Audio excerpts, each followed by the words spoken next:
Is Royal Bank a good stock to buy today? In this video, we're going to be breaking down the stock's fundamentals. We're going to talk about their income. We're going to talk about the potential opportunity this brings and why this boring sounding Canadian bank might be a great dividend growth opportunity for young Canadians like myself. Royal Bank of Canada, or RBC, is one of the oldest Canadian banks and is today the biggest market cap company in all of Canada. This company dates all the way back to 1869 and has had a string of acquisitions and expansions in the last 150 years that allows it to be one of the largest corporations in North America and the largest corporation in Canada. Their business is broken down into a couple key segments. The first key segment is personal and commercial banking, which sits at about $6.7 million income in the last quarter. The second category is wealth management, that sat at about $4.7 billion. Then they had their capital markets, which sat at about 3 billion Canadian dollars, and then insurance sitting at about 300 million Canadian dollars. Looking at these quarterly numbers, you'll see that the vast majority of this company comes in personal and commercial banking in North America and in wealth management, which sets it aside somewhat from its rival Canadian peers. Royal Bank really chose to do a couple key things really well, rather than doing some of the other kinds of strategic moves that their banking competitors did in Canada. And it seems like right now, Royal Bank's moves have paid off. So now we're going to compare Royal Bank to its peers, because if you're looking at a Canadian bank stock, you have a list of great options. Royal Bank today is sitting at its high PE ratio for the last 5 years of 14.83, which you'll see on the screen right now. This inflated PE ratio has come from RBC's outperformance of their peers over the last few years. Just look at a couple of these other stock charts. It's very clear to see that RBC has really been outperforming the rest of the group. Let's talk about a couple of the challenges specifically that some of their peers have faced. You have TD's problems in the United States with their anti-money laundering not going the way it was supposed to. And you'll see in this article that there's some real fear that TD might have really shot themselves in the foot with this money laundering lapse. And then you'll look at BMO, the backlash they face for some of their strategic acquisitions. You'll look at Scotia and the sort of discount that investors have put on this stock because of their investments into Central and South America. Looking at all of this collectively, you see that really RBC stands alone at the top of this group of big Canadian banks as the one that is avoiding scandal right now and seems to be doing the very best. And so investors have rewarded the stock with the highest PE in the last 5 years. This means that RBC is basically the safe haven for Canadian stocks right now. And investors have been looking at them a little bit at TD, at Toronto Dominion as well, as the safe haven options if they're looking to invest in the banking industry, which might be a good idea. And that's something we're going to talk about in this next section.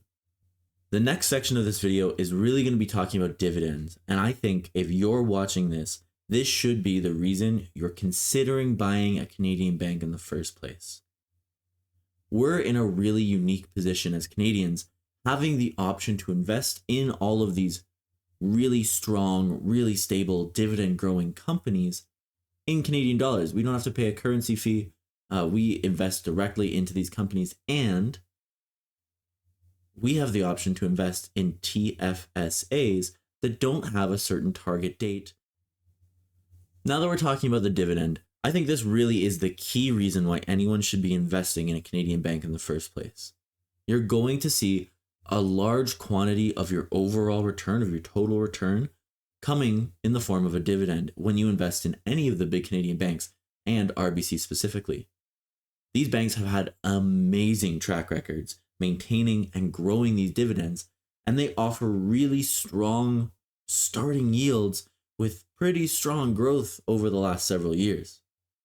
If you look at the chart that's up on the screen right now, you'll see that for a long period of time, RBC specifically has managed to continue to grow and grow and grow its dividend and has rewarded investors for their loyalty. I also think there's a specific way you as a Canadian can take advantage of our specific position in the market to benefit the most from a stock like RBC. And that's investing early, investing often, and investing in a TFSA. Now, I talked about a TFSA early in this channel, but we'll talk about it a little bit right now. This tax-free savings account is a great investment vehicle with a capped amount you can put into it that allows you to have any kind of return, including dividends, tax-free. This is not the case in most investment accounts, and a lot of what stops people from investing in high-yielding dividend stocks is that the income is taxed every year as income, rather than as capital gains, which has a lower tax rate. Well, if you're investing in a TFSA, that doesn't matter to you.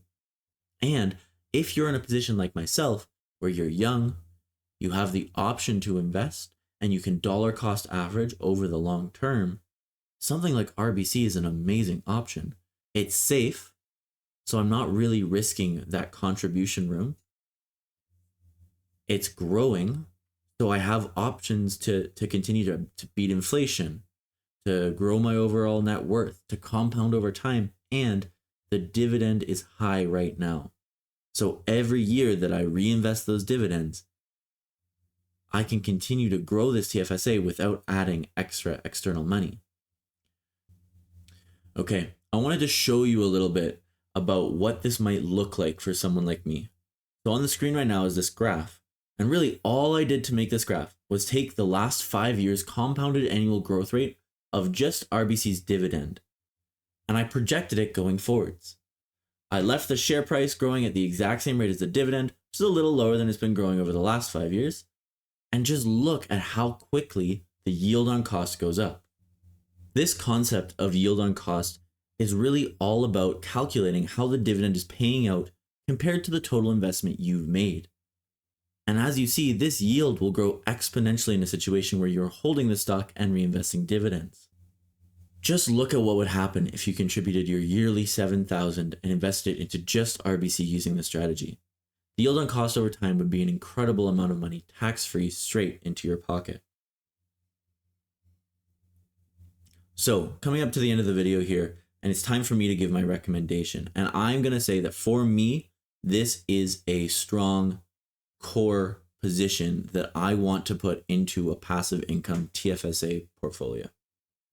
I think that from my position as a young Canadian who has lots of TFSA contribution room to use, I am going to be able to consistently dollar cost average into this stock, and my time horizon is long enough that I will see a much, much higher yield on cost by the time I might think about withdrawing some of those income dividends. And if you're in a similar position, I think this is a great option for you as well. And it should be one of the core strong pieces that makes up a great Canadian stock portfolio. With all that being said, I hope you enjoyed the video. Hope you found it a little bit informative, a little bit valuable. If you did, please leave a like, comment, subscribe, and I'll see you in the next one.